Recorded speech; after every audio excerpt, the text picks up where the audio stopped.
Hello everyone, welcome back to my channel. आज हम सीखेंगे क्लास 9 साइंस अध्याय 1 हमारे आसपास के पदार्थ। उसका हम नोट्स के अकॉर्डिंग एक्सप्रेशन करेंगे और हमारे जो नोट्स हैं आपको वीडियो के डिस्क्रिप्शन में मिल जाएंगे। आइए चलते हैं। हम पहले देखते हैं कि पदार्थ होता क्या है। पदार्थ ऐसा कुछ भी जो स्थान घेरता है वह जिससे द्रव्यमान पदार्थ कहलाता है, और पदार्थ छोटे छोटे कणों से मिलकर बना होता है। उदाहरण के लिए किताब, पेन, तारे, सूर्य, हवा, ग्रह, पानी आदि, ये सभी क्या हैं? पदार्थ हैं। पदार्थ जो भी चीज़ छोटी से छोटी चीज़ बनी है वो सभी सब चीज़ें क्या हैं? पदार्थ हैं। किताबें, पेन, तारे, सूर्य, हवा, ग्रह, पानी आदि। जैसे कि दोबारा पढ़ देता हूँ मैं। ऐसा कुछ भी जो स्थान घेरता है वह जिसका द्रव्यमान होता है, द्रव्यमान माने उसका जो वजन होता है, वह सभी चीज़ क्या होती है? वह पदार्थ कहलाता है। अब आता है कि पदार्थ के गुणधर्म। पदार्थ के क्या क्या गुणधर्म होते हैं? पहला है, पदार्थ के गुणधर्म के बीच रिक्त स्थान होता है। देखो, पदार्थ जो होते हैं ना, उनके बीच रिक्त स्थान होता है, मतलब गैप होता है। किसी के अंदर ज़्यादा होता है, किसी के अंदर कम गैप होता है। जैसे हम देखेंगे, पानी और नमक को मिलाएंगे तो क्या होगा? पानी उसके अंदर मिक्स हो जाता है, यानी कि पानी के अंदर गैप होता है, इसी वजह से वो मिल जाते हैं। पदार्थ के कण निरंतर गतिशील होते हैं। पदार्थ के कण जो होते हैं वो हमेशा गतिशील होते हैं, गति करते रहते हैं हमेशा के लिए। थर्ड पार्ट लिखा है, पदार्थ के कण एक दूसरे को आकर्षित करते हैं। पदार्थ के जो कण होते हैं वो एक दूसरे को अटैच करते हैं। जैसे हमने पानी को घोल मिलाया, पानी और नमक का घोल मिलाते हैं तो क्या होता है? वो एक दूसरे को आकर्षित करते हैं और मिक्स हो जाते हैं, तो वो यही कहलाता है। अगला है, देखो, पदार्थ के कणों के बीच रिक्त स्थान होता है। कणों के बीच रिक्त स्थान होता है या नहीं, उसको देखो हमने पढ़ते हैं। अब जो रिक्त स्थान होता है यानी इसको जानते हैं। पहले लिखा है कि सबसे कम ठोस में होता है, ठोस से अधिक द्रव में होता है, और सबसे अधिक गैस में होता है। देखो, पदार्थ की तीन अवस्था होती हैं। पहली अवस्था ये होती है सबसे कम ठोस। ठोस जो होता है सबसे हार्ड वाला होता है। उसके बाद सब अधिक वाला द्रव। द्रव जो होता है, जो द्रव है द्रव होता है, फिर यहाँ पर गैस आ जाता है। ठीक है भाई।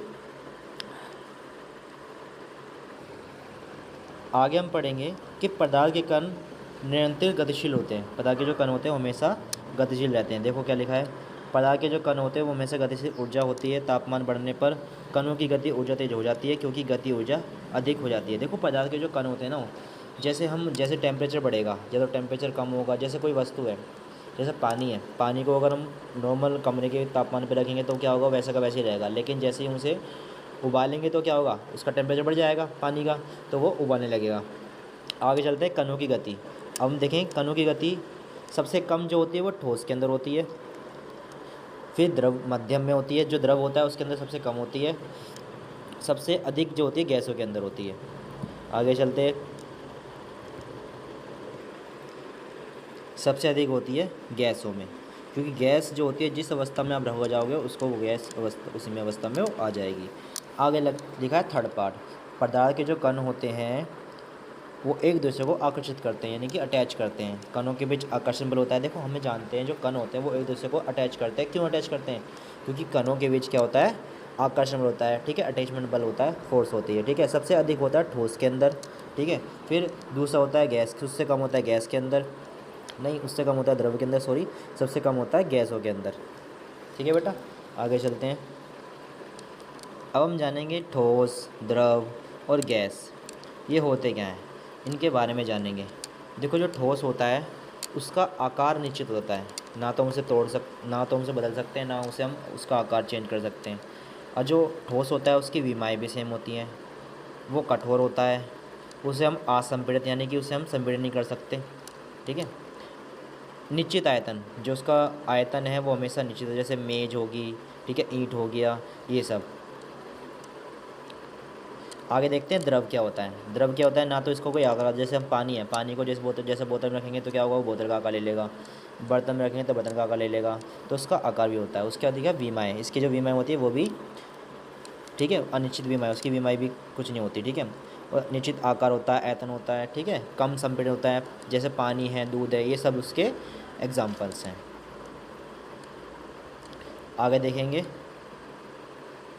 गैस के बारे में। गैस, इसका आकार अनिश्चित होता है, क्योंकि देखो गैस जो होती है वो एनवायरनमेंट में भी रहती है। ठीक है, इसकी अनिश्चित विमाएँ होती हैं। उसका बहाव भी हो ज़्यादा होता है। इसको अधिक संपीड़ित, जैसे हम इसको प्रेस करेंगे तो क्या वो उड़ जाएगी।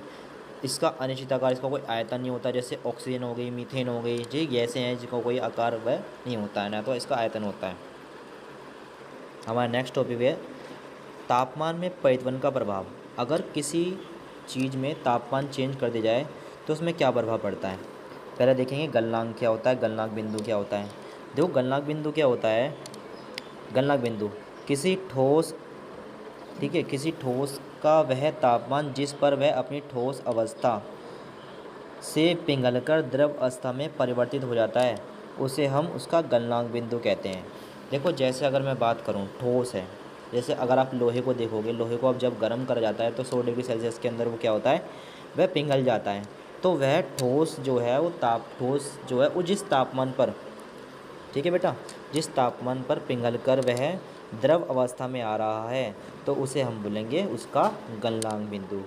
अब आप समझे नहीं होंगे तो हम समझने के लिए क्या करेंगे, एक एग्जांपल लेते हैं। देखेंगे संगलन को प्रस्तुत ऊष्मा, ठीक है। अब देखो वायुमंडल में दाब पर, जो टेम्परेचर है वायुमंडल दाब है, उस पर हम 1 kg ठोस को उसके गलनांक पर द्रव में बदलने के लिए जितनी ऊष्मा ऊर्जा की आवश्यकता होती है तो उसे हम संगलन की प्रस्तुत अभिक्रिया कहते हैं। देखो जैसे अब मैं संगलन क्या होता है, सपोज करो हमने 1 kg चीनी ली, ठीक है, शुगर लिया। उस शुगर को जब हमने, जो शुगर है जब उसको हमने हीट करा, जिस हीट पर वो लिक्विड चीनी में बदल गया, ठीक है, शहद में बदल गया या फिर चाशनी बदल गया, तो उसे हम क्या कहेंगे, उसका संगलन, संगलन कहेंगे उसको। संगलन की प्रस्तुत ऊष्मा कहते हैं उसको, ठीक है बेटा, संगलन कहते हैं। देखो ये लिखा नहीं, संगलन ऊष्मा प्रस्तुत कहते हैं उसको। आगे चलते हैं। हमारा नेक्स्ट टॉपिक है क्वथनांक बिंदु क्या होता है। क्वथनांक बिंदु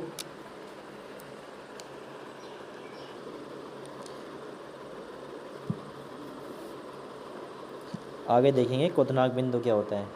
किसी द्रव अवस्था का वह तापमान जिस पर वह अपनी द्रव अवस्था को छोड़कर गैसीय अवस्था में परिवर्तित हो जाता है तो उसका वह क्वथनांक बिंदु कहलाता है। जैसे कि आप जानते होंगे, जैसे हम एक पानी जब उबालते हैं तो वो लिक्विड अवस्था में होता है, जैसे ही वह हीट करा जाता है तो क्या होता है, वो गैस अवस्था में चेंज हो जाता है। तो उसे हम क्या बोलेंगे, उसका वह क्वथनांक बिंदु है जिस डिग्री पे वो किस में, गैस में कन्वर्ट हो जाता है। अब आता है वाष्पीकरण की गुप्त ऊष्मा क्या होती है। आगे चलते हैं, देखो जानते हैं।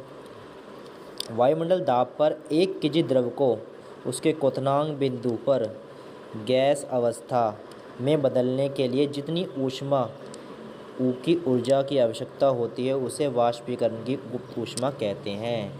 देखो वाष्पीकरण का मतलब ये होता है कि जब हम किसी चीज़ को, जैसे हमने पानी ले लिया, पानी को जब हमने उबाला तो जितनी हीट पर वह उबलकर गैस में बदला तो वह उसकी वाष्पीकरण की गुप्त ऊष्मा कहलाएगी। अब आगे लिखा है हमारा थर्ड पॉइंट क्या है, ऊर्ध्वापातन क्या होता है। ऊर्ध्वापातन बहुत इंपॉर्टेंट है, ध्यान समझेंगे। पदार्थ द्रव अवस्था, पदार्थ जो होता है वह द्रव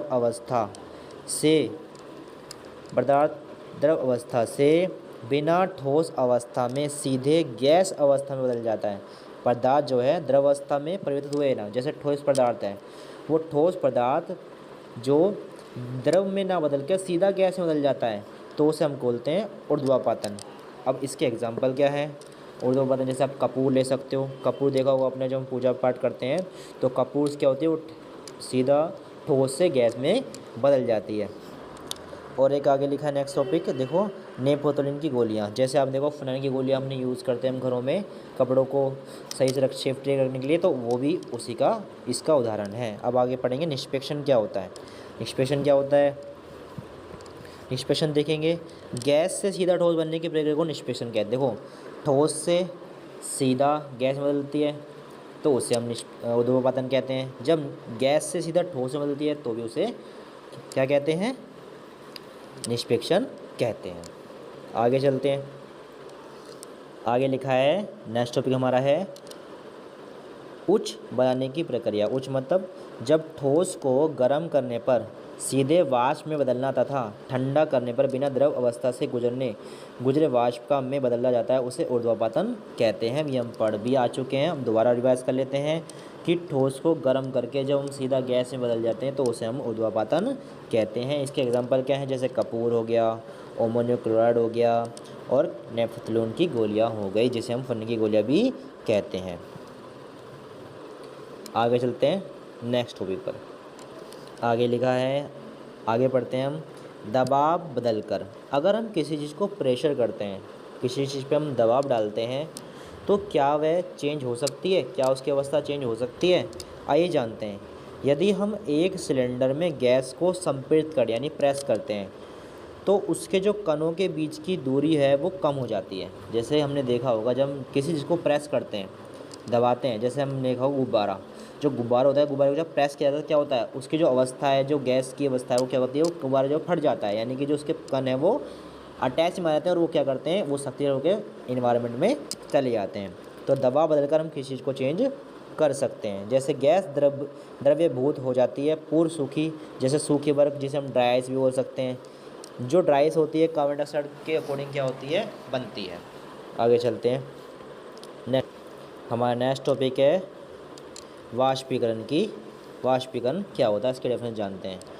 सतही घटना जिसमें तरल अपने क्वथनांक से नीचे किसी तापमान पर वाष्प में बदल जाता है, उसे हम वाष्पीकरण कहलाते हैं। सपोज करो कोई ऐसी वस्तु है, कोई ऐसी चीज़ है जो अपने क्वथनांक बिंदु से, यानी कि अपने जिस टेम्परेचर को बदलना चाहती है उस पर बदले बिना, किसी तापमान में बिना बदले किसी वैसी वाष्प बन जाती है, तो उसे हम बोलते हैं वाष्पीकरण की गुप्त ऊष्मा। ठीक है बेटा, आगे चलते हैं। एक्सोप्रेशन क्या होता है? एक्सोप्रेशन को प्रभावित करने वाले कार्य। एक्सप्रेशन का मतलब ये होता है वाष्पीकरण, ये इंग्लिश में लिखा हुआ है, इंग्लिश में हम वाष्पीकरण बोलते हैं एक्सप्रेशन। ठीक है, आगे लिखा है उजागर सतह क्षेत्र। अगर आप देखेंगे सतह क्षेत्र बढ़ने पर वाष्पीकरण बढ़ जाता है। जैसे आप देखोगे कि अगर क्षेत्रफल बढ़ता जाएगा तो वाष्पीकरण भी ज़्यादा हो जाएगा। जैसे एक छोटा रूम है, एक बड़ा रूम है, अगर छोटा रूम होगा तो उस पर तापमान ज़्यादा होगा और बड़ा रूम होगा उस पर तापमान कम हो जाएगा। आगे पढ़ेंगे तापमान में वृद्धि। तापमान में वृद्धि कैसे होती है वाष्पीकरण के दौरान? तापमान बढ़ने पर वाष्पीकरण बढ़ जाता है। जैसे अगर आप देखोगे टेम्परेचर बढ़ गया, जैसे गर्मियों के समय क्या होता है, तापमान बढ़ जाता है। तापमान बढ़ने पे क्या होता है, जैसे हम तापमान बढ़ेगा तो जो वस्तु है वह सूख जाएगी। जैसे पानी है, पानी की ज़मीन पर डालेंगे तो क्या, तो वो सूख जाता है। तो इसका मतलब ये कि जब तापमान बढ़ता है तो वाष्पीकरण हो जाता है, यानी कि वाष्प बन जाती है। आगे लिखेंगे आर्द्रता क्या होती है। आर्द्रता का मतलब होता है नमी। क्या होता है? नमी। क्या होता है? नमी होता है। आर्द्रता में कम होना, अगर नमी कम होगी तो क्या होगा, वाष्पीकरण हो जाएगा। अगर हवा की गति बढ़ने लगेगी तो वाष्पीकरण बढ़ जाता है।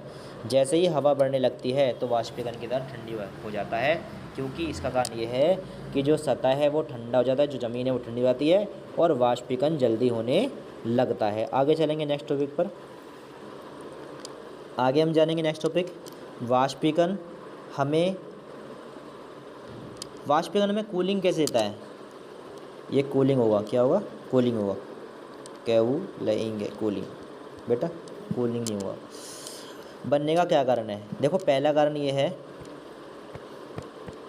आइए देख, ये है कोयलकरण इस तथ्य को करना होता है जब कोई तरल वाष्पित होता है तो यह चारों ओर से वाष्पीकरण का विलंबित सतह लेता है, जो अत्यधिक गर्म पर कोयल की कूलिंग कर देता है। देखो जैसे हमने देखा कि आप जानते हैं, मैं आपको समझाता हूँ। देखो ये टॉपिक देखो, यदि आपने हाथ पर एसीटोन का मतलब होता है परफ्यूम लगाते हैं तो हमारा जो हाथ है वो गर्मी जो होता है, हमारा जो हाथ जो हीट होता है, गर्म होता है, वह ठंडे हो जाता है।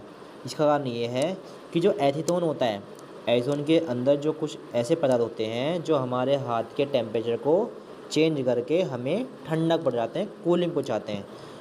ठीक है बेटा, ये हो गया वाष्पीकरण का उदाहरण। आगे देखो नेक्स्ट टॉपिक है, हमें गर्मियों में ठंडा और आरामदायक रखने के लिए हम सूती कपड़े के पहनते हैं ना। तो उसका क्या कारण है? देखो उसका कारण ये है कि जो सूती कपड़े होते हैं, सूती कपड़ों के अंदर क्या होता है, आगे लिखा है कि हम गर्मियों के कपड़े इसलिए पहनते हैं सूती, क्योंकि जो सूती कपड़े होते हैं ना, सूती कपड़े के अंदर जो होती है, जो एयर है, वो हवा है, वो पास जल्दी हो जाती है और वो हमारी बॉडी को टच नहीं कर पाती, इसीलिए हमें गर्मी कम लगती है। इसी वजह से हम गर्मियों में हल्के कपड़े पहनते हैं, नहीं सूती कपड़े पहनते हैं, और सर्दियों में हम मोटे कपड़े पहनते हैं। ठीक है बेटा, एक और एग्जांपल मैं आपको देता हूँ। जैसे कि आपने देखा होगा हम घरों में क्या करते हैं, जब गर्मी का समय होता है तो ज़मीन पे जो बाहर की ज़मीन होती है उस पर हम पानी डाल देते हैं और वो पानी जल्दी सूख जाता है और जगह जो है वो ठंडी रहती है। इसी कारण ये है कि जो वो जगह को ठंडा करके वाष्प बन जाता है, ये इसका एक और उदाहरण है। आगे चलते हैं नेक्स्ट टॉपिक पर। अब नेक्स्ट पढ़ेंगे तापमान की इकाइयाँ। देखो हम तापमान को कैसे मापते हैं। तापमान को हम दो तरीके से मापते हैं, एक तो सेल्सियस के द्वारा, एक मापते हैं हम केल्विन के द्वारा। देखो तापमान को केल्विन में बदलने के लिए क्या करते हैं, केल्विन में बदलने के लिए तापमान को सेल्सियस के अंदर 273 ऐड कर देते हैं। जैसे एग्जांपल 37 डिग्री सेल्सियस के अंदर अगर हम 273 जोड़ देंगे तो 310 जो है वो बन जाएगा केल्विन, हमें केल्विन में कन्वर्ट कर देंगे। ठीक है, तो ध्यान समझना, ये क्वेश्चन आपका 2 नंबर में आता है। अब जानेंगे कि केल्विन से हम सेल्सियस में कैसे मापते हैं। इसको हम अपने क्या करते हैं, जो भी सेल्सियस टेम्परेचर होता है, तापमान होता है, उसको हम केल्विन में कन्वर्ट के लिए क्या करते हैं, उसमें से 273 माइनस कर देते हैं। जैसे कि अगर रखा है 314 तापमान सेल्सियस में से हमने 273 घटा देंगे तो हमारे 43 डिग्री सेल्सियस तापमान बच जाएगा। आपका ये चैप्टर यहाँ पे ख़त्म होता है।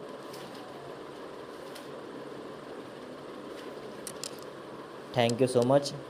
हमारी जो वीडियो है उसके डिस्क्रिप्शन में आपको इसके नोट्स मिल जाएंगे, और कुछ भी डाउट हो तो आप हमें कमेंट करें कमेंट बॉक्स में, और लाइक करें, कमेंट करें, शेयर करें, और हमें यही बताएं कि आपको कौन सा चैप्टर चाहिए, कौन सी चैप्टर की वीडियो चाहिए, और हमारे चैनल को सब्सक्राइब करें। Thank you.